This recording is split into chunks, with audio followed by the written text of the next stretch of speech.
In today's video, we're talking about competition, the ugly part about competition and the good part about competition. So I'm going to relate into competitions to the LT and the unhealthy part in competition. So stay tuned and watch this video.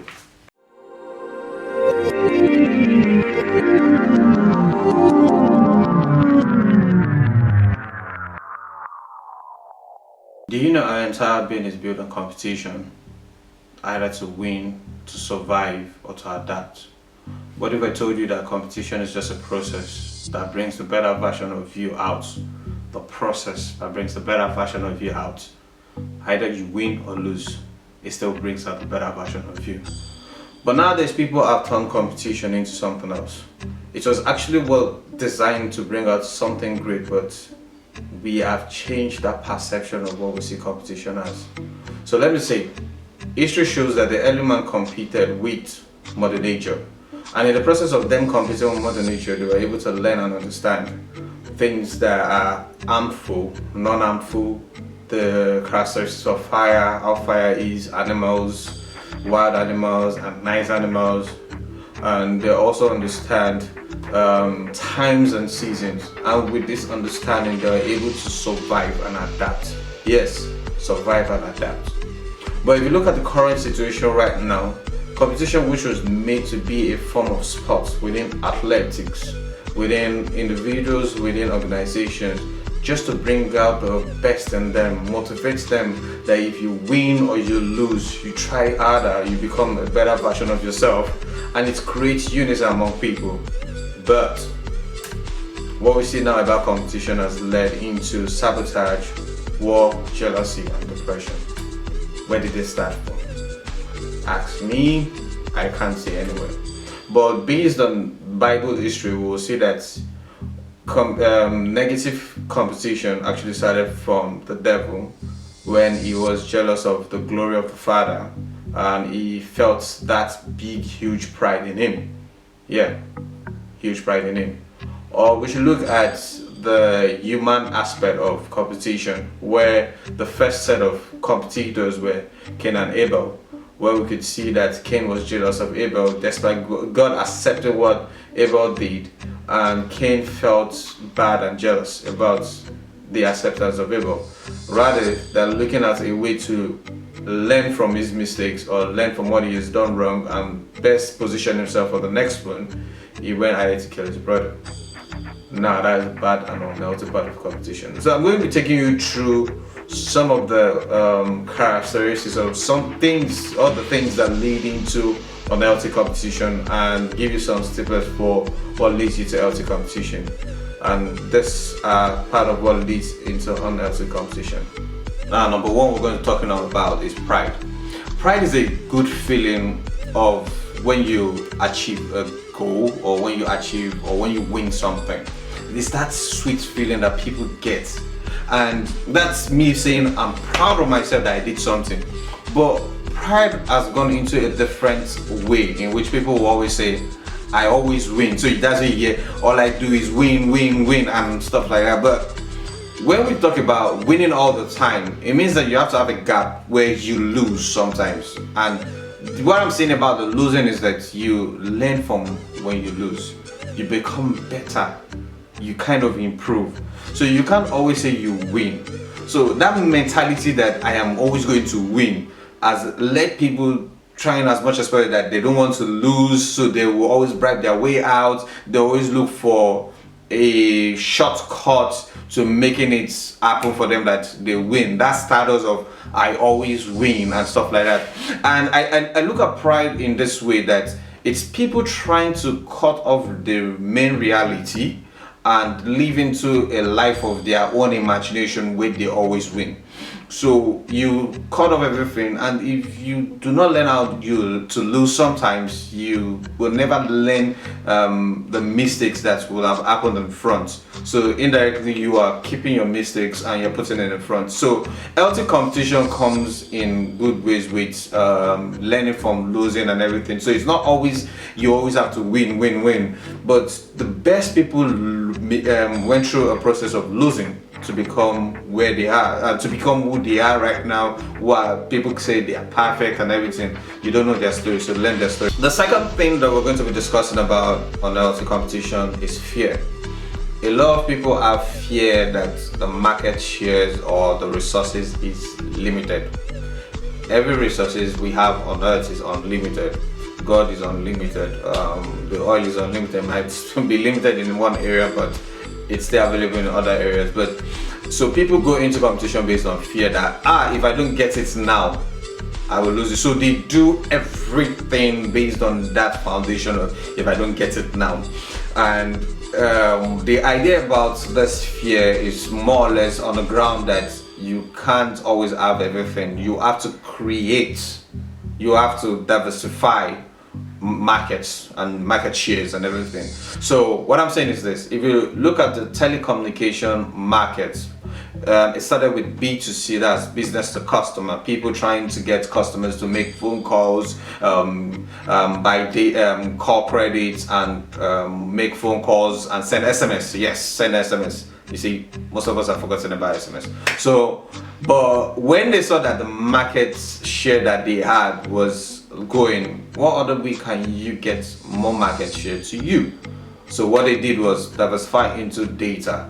And you'll find some people providing B2B services to organizations, providing data to run their ATMs and stuff like that, and POS services, and that's where they were making more money in a different market than where they were. So the resources to them or the market share to them is not limited. So you don't always have to go into competition with the fear that the resources are limited, because there are other ways in which you can create. So don't limit yourself, but rather open your mind, try to branch out, but maintain the same lane, but try to branch out, have like an extra road in which you can run on. So remove that fear that the resources are limited, and then you can get more. Thirdly, we're going to be discussing about self-esteem. A lot of people go into competition to have respect. I want my peers to respect me. I want people to respect me for who I am. My mind and notion says that if I walk into an environment, if I walk to a party, people should all stand up and say, yes, the king is around, the boss is around, the best guy is around.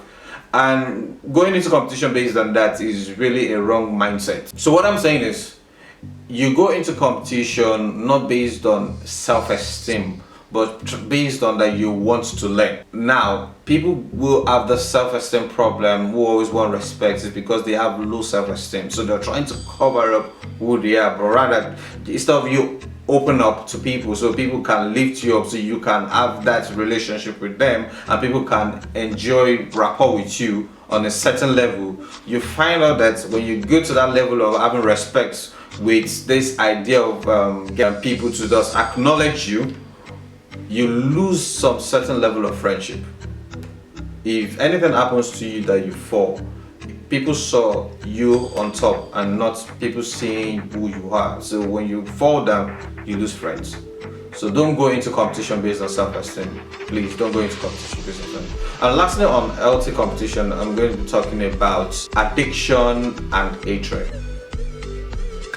A lot of people go into competition based on hatred with the competitors, individuals, partners and stuff, and you see a lot of bad stories about people sabotaging their others' business, brand name is being thrown into the mud floor and stuff like that. But what I'm saying is, when you go into competition, let it be based on that you want to learn.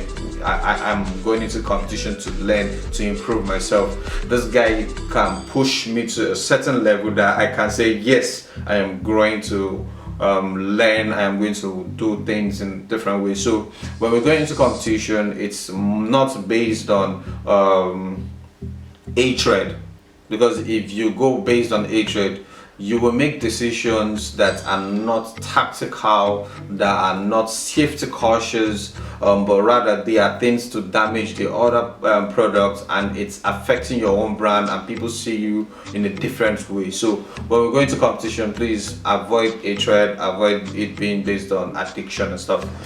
So when we enter into competition, please always note that it's based on we trying to improve ourselves, becoming better off than where we were in the previous time and time frame. Don't go into competition based on that. I think I know all these things and stuff. So let me just give you some little things about the how to go into competition, the LT way to go into competition. So I'm going to start with this: is growth and development. A lot of us have to learn that we go into competition to grow and to develop ourselves to become better off than where we were before.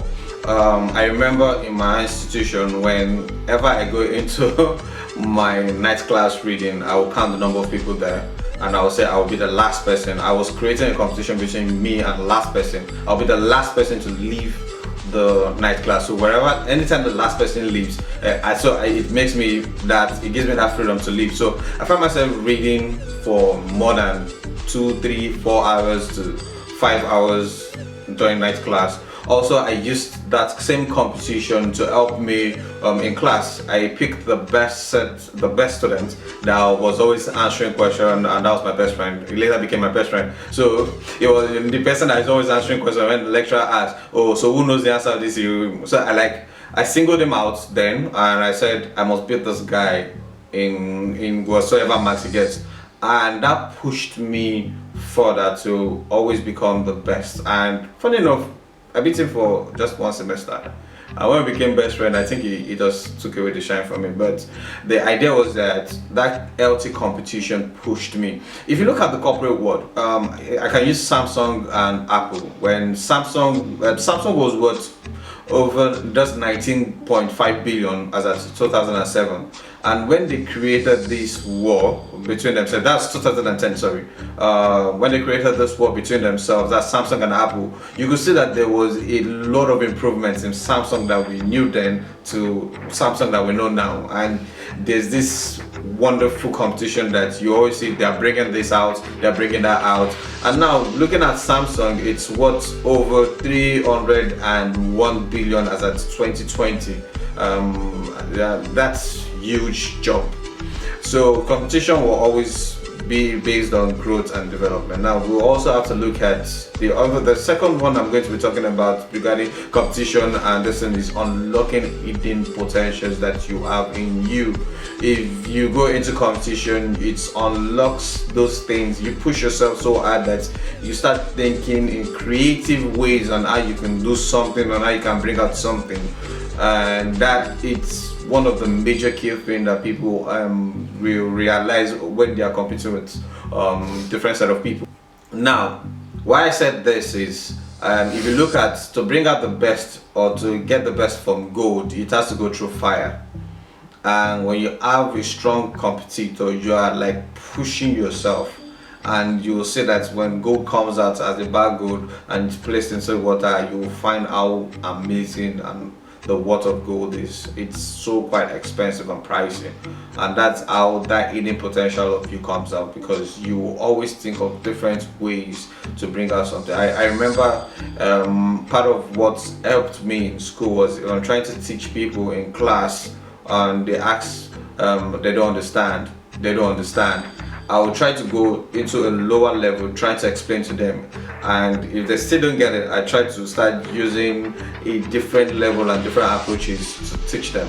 I later realized that me going 3 levels means that I was actually teaching my own self to understand that thing, because for me to explain it to them, I have to understand and how to prepare for them so they get that idea and understanding about it. Lastly, we go into competition just to build friendship, just to have this bond, unity and love within ourselves. LT competition brings people together. It doesn't throw people apart. It helps people to grow, have an idea. You see people that competitors come together just to create something different and stuff like that. Ericsson and other companies will come together and create a product separately, and that's because they understand that there's a strength in this person, there's a strength in that person, or I try to imitate what this person is doing, I'm trying to imitate what that person is doing, and we all do different things together. So based on what I have said, I would say on my final note is that LT competition is good. If you're going into competition, it depends on the perspective that you're going into. So, but I would advise that you go based on the healthy things and go into competition to learn and to develop yourself. But if you choose the unhealthy way, it's the road is just going to lead you into darkness. So thank you guys for listening. I thank you guys for all your comments on my previous video. I thank you for the love, for those that shared it with their friends. You can subscribe on this page to get more videos. You can share with your friends. You can follow me on my Instagram handle. You'll see that on the screen. Thank you guys. Love you so much and have an amazing time. Bye.